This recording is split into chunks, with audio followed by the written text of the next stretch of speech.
Ukraine के दूसरे बड़े शहर पर क्या अब रूस का कब्जा होने वाला है?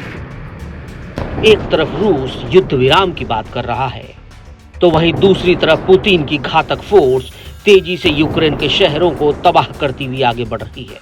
इस बार रूस ने जो दावा किया है उसने जेलेंस्की को बहुत बड़ा शॉक दे दिया है। रूस का कहना है कि उसने पूर्वी खार्किव क्षेत्र में कामेनिका बस्ती पर कब्जा कर लिया है।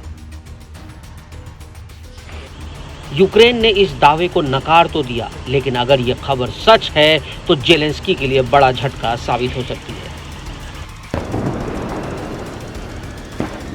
यूक्रेन के खार्किव शहर में इस समय भीषण जंग चल रही है। रूसी सेना ने इस क्षेत्र पर जब से आक्रमण किया है वो लगातार आगे बढ़ रही है।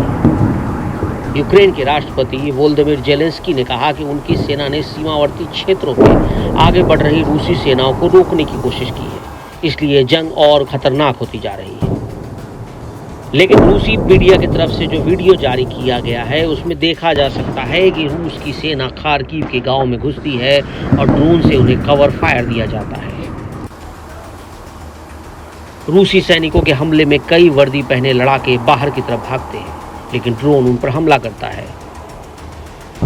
एक वीडियो में बताया जा रहा है कि यूक्रेनी लड़ाके एक वेयरहाउस से निकलकर सरेंडर करते हैं और जमीन पर लेट जाते हैं। रूसी सैनिक उन्हें घेर लेते हैं। रूसी मीडिया की तरफ से जारी वीडियो में देखा जा सकता है कि कई वीरान घरों के अंदर बम फेंककर उसे तबाह किया जा रहा है। एक इमारत पूरी तरह से जमींदोज हो गई। वहीं एक वीडियो में रूसी सैनिक एक इमारत पर रूसी झंडा फहराता दिख रहा है।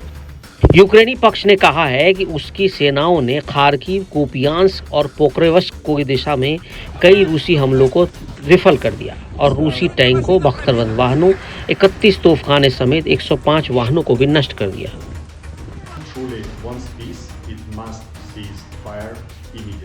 यूक्रेन की स्थिति समझी जा सकती है और हम समझते हैं कि मॉस्को से ये पूछना चाहिए कि वो यूक्रेनी प्रस्ताव का जवाब क्यों नहीं देते। पूर्ण विराम को यूक्रेनी क्यों नहीं स्वीकार कर सकते, क्योंकि यदि वे स्वीकार कर लेते तो इससे पहले ही ये शुरू हो चुका होता और हम चुप रहते और निश्चित रूप से कुछ विश्वास बना पाते। रूसी सैनिकों ने विभिन्न मोर्चों पर कई यूक्रेनी हमलों को विफल करने का दावा किया और सूमी, डोनेत्स्क, ज़पोरिजिया और खेरसान की दिशा में अपने हमले शुरू कर दिए हैं।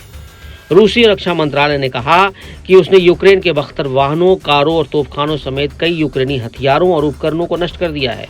इसके अलावा रूसी बलों ने दावा किया कि 154 क्षेत्रों में यूक्रेनी सेना के कई गोला बारूद डिपो को भी हमला कर तबाह कर दिया गया।